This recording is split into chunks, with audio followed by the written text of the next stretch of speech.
Hello everyone, my name is John, and today I will tell you how to set up data transfer from Box to Dropbox.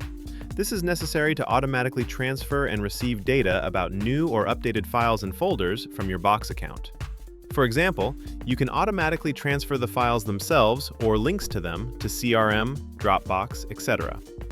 First, you need to create a new connection. Next, you need to select the data sources system, Box.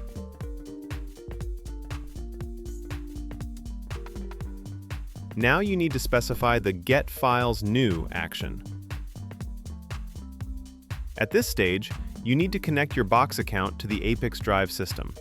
Enter your username and password and provide all the necessary access.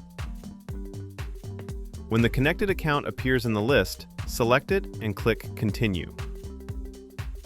In the Settings section, you need to choose where to look for new files in your Box account.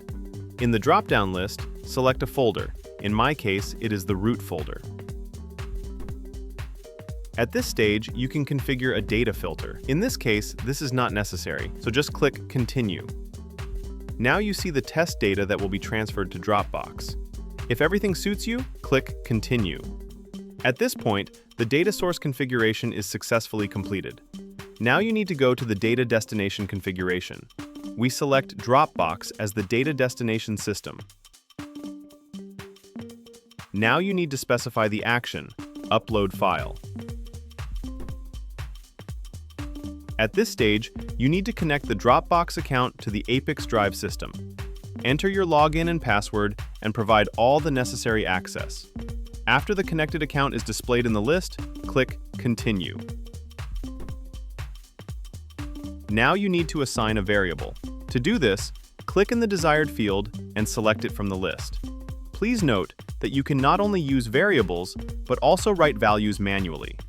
When all the necessary data is assigned, scroll down the page and click Continue. At this stage, you see the test data that will be transferred to Dropbox. In order to check the correctness of the configuration, click Send Test Data to Dropbox. Go to Dropbox and check the result. If everything suits you, return to the ApiX-Drive system and continue the configuration. At this point, the data destination in Dropbox has been successfully configured. Now you need to enable Auto Update.